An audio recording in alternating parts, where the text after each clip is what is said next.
वेङ्कटेशाय नमः। ॐ वेङ्कटेशाय नमः।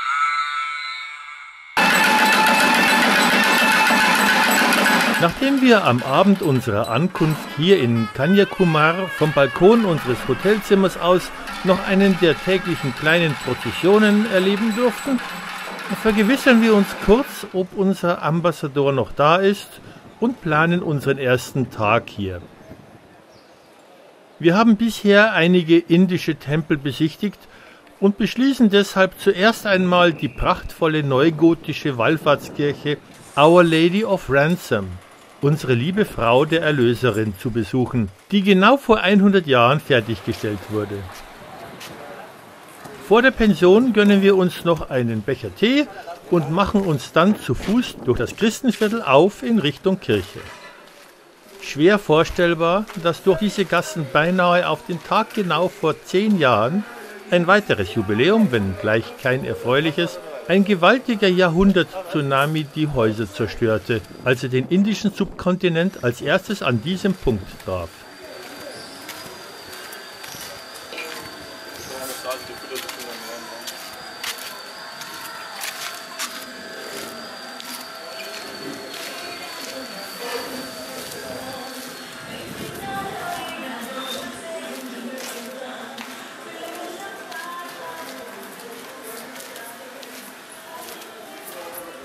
Besonders auffallend an diesem Viertel sind die sehr bunt bemalten Häuser.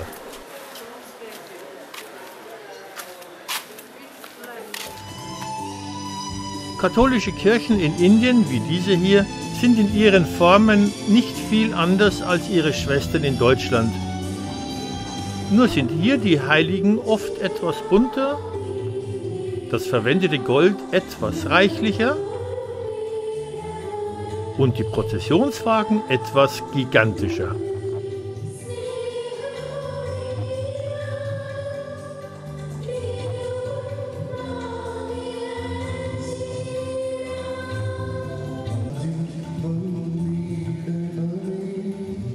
Da der Kumari Amman Tempel, als wir endlich dort ankommen, bereits geschlossen ist, begnügen wir uns mit einem Blick von oben drauf und observieren dann nach einem Besuch im Mahatma Gandhi Museum die langen Reihen von Nippes und Devotionalienständen, die voll von oft chinesischen Ramsch die Herzen der Pilger höher schlagen lassen.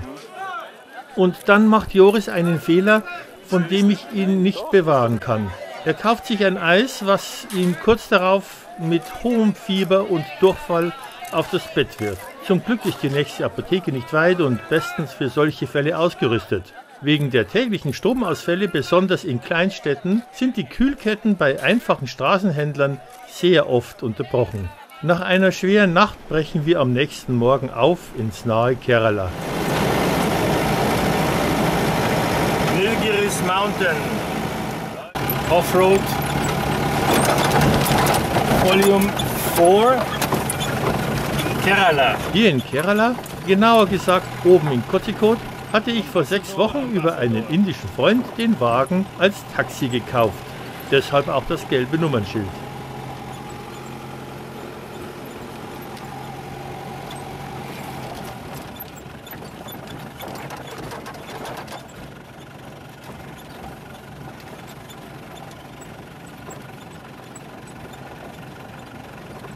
Wir versuchen, möglichst nicht die völlig überfüllte Küstenstraße zu fahren, so können wir die tropische Landschaft besser genießen.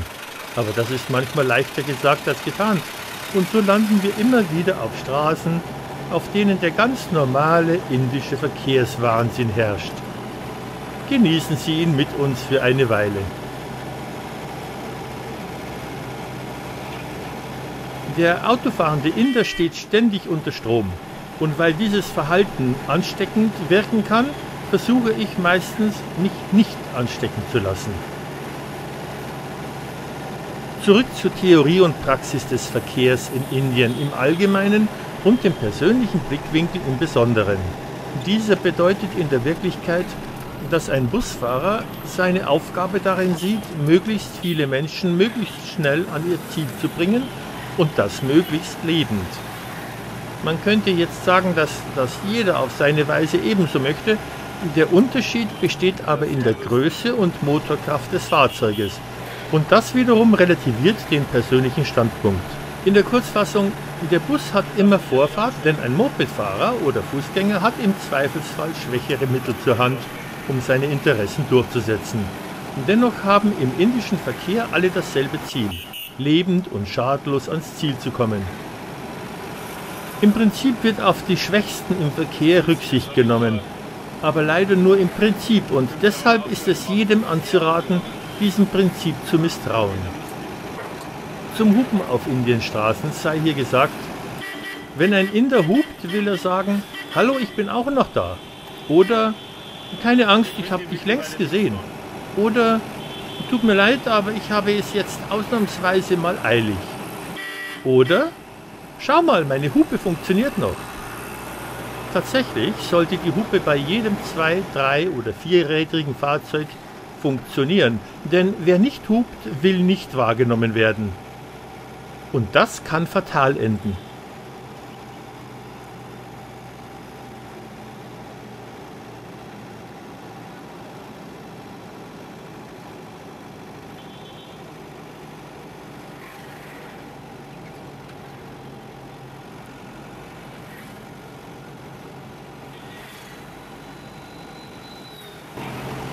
Und wie überall auf der Welt wird man immer wieder von dem überholt, den man gerade überholt hat.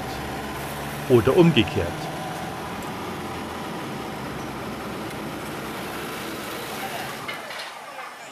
Unterwegs sehen wir, wie Lehmziegel für das Brennen vorbereitet werden.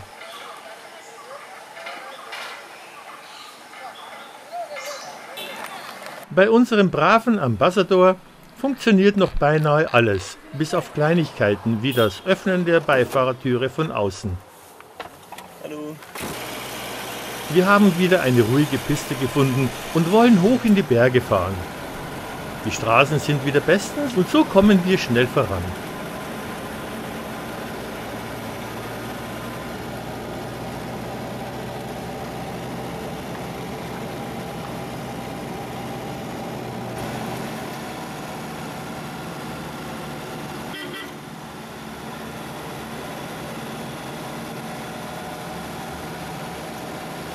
Unterwegs kommen wir an einem wirklich sehr hohen Wasserfall vorbei und wie meistens sind wir nicht die einzigen vor Ort. Das individuelle Reisen als Freizeitbeschäftigung hat in den 10 Jahren, die ich inzwischen Indien bereise, stark zugenommen. Der innerindische Tourismus ist eine der Boombranchen des Landes. Zum Glück fahren jedoch, wie anderenorts auch, meistens alle an dieselben Orte.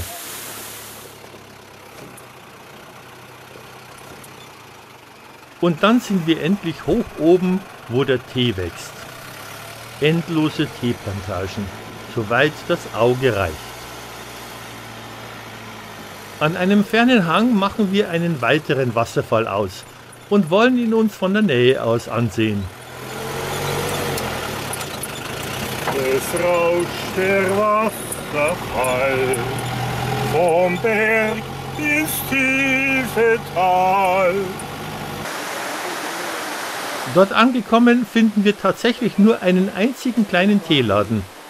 Noch. Denn auch dieser Ort wird bald mit einem großen Hotel, rechts hinten im Bild, beglückt. Und mit allem, was sonst noch zu einem Tourismuskonzept gehört.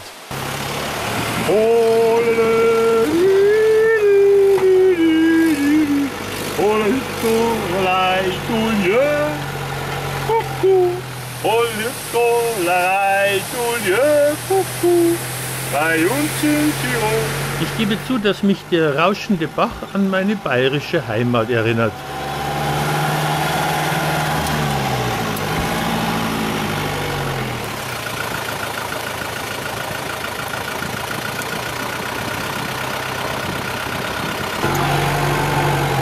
Die Serpentinenstraße ist für ein Fahrzeug gebaut. Ausweichen kann man bei Bedarf in den Kurven. Dann passiert ja gar nichts. Gar nichts. Gar nichts. passiert auf der Welt. Ohne Geld, ohne Geld, ohne Geld. Tja, so ist es. Nur manchmal ist das, was mit dem Geld passiert, nur für wenige gut. Von dem Tee haben wir verschiedene Sorten eingekauft, wenngleich so etwas wie Bio-Tee hier nicht wirklich zu haben ist. Wer weiß, vielleicht noch nicht.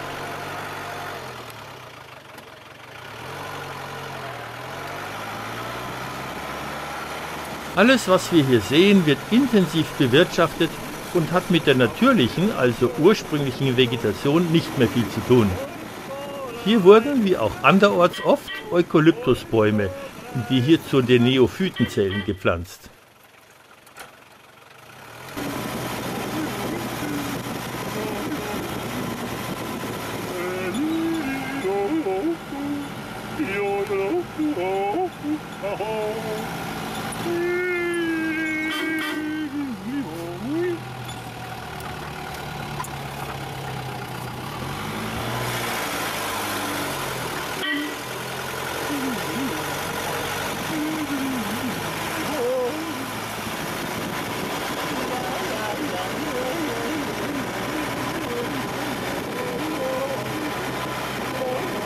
Dann fahren wir weiter zu Freunden bei Perimbavor, einer Stadt nahe Ernakulam, dem früheren Cochin. Da die Straße nach Ernakulam wegen des Baues einer Hochstraße eine Riesenbaustelle mit vorprogrammiertem Megastau ist, nehmen wir den Linienbus. Das bedeutet stressfreies Fahren, zumindest dann, wenn man ihn zwischen den Stoßzeiten nutzt. Hier in der Gegend leben etwa 10% Christen und der Busfahrer ist einer von ihnen. Wir werden mit dem Schiff nach Fort Cochin fahren. Das ist eine Landzunge, auf der sich vor langer Zeit eine jüdische Minderheit flüchten durfte und die heute ein beliebtes Touristenziel ist. Dort gibt es für Indien ungewöhnlich viele Antikläden. Ein Relikt aus der englischen Kolonialzeit ist das ordentliche Schlangestehen, das beinahe überall in Indien praktiziert wird, also auch hier.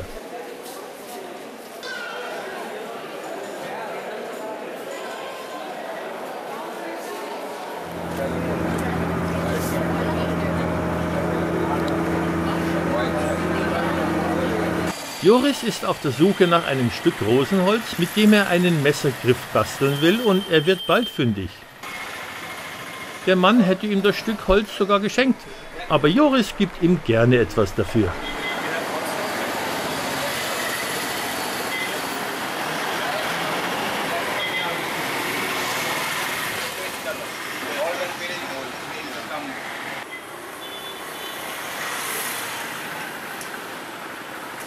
Dann schlendern wir an den Ständen der Fische entlang.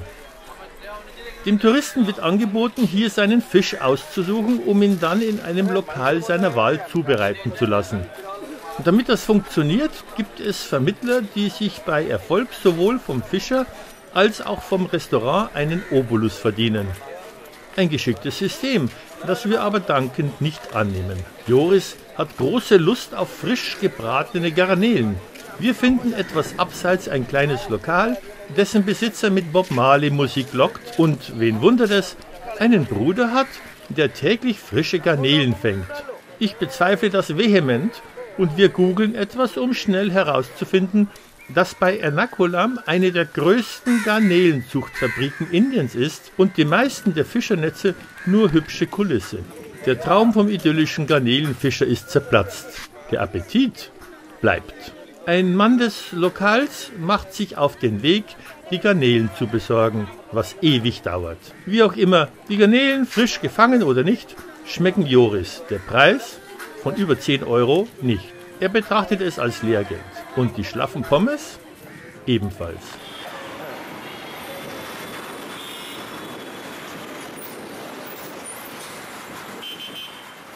Dann sitzen wir wieder im Bus zurück nach Perimbavor. Gerade noch rechtzeitig vor dem großen abendlichen Verkehrsaufkommen.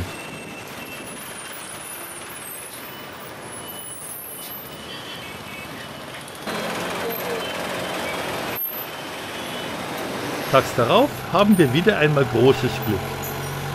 Wir sehen einen der wenigen noch existierenden Arbeitselefanten Keralas, die von Jahr zu Jahr weniger werden. Es ist ein riesiges Tier. Wer weiß, ob auch er bald die letzten Jahre seines Lebens als gelangweilter Tempelelefant antreten wird. Bezahlt von einem reichen Inder, der sich damit eine direkte Fahrkarte zu Moksha, der Erlösung, erkaufen will, ohne die ganzen lästigen Samsara, die Wiedergeburten.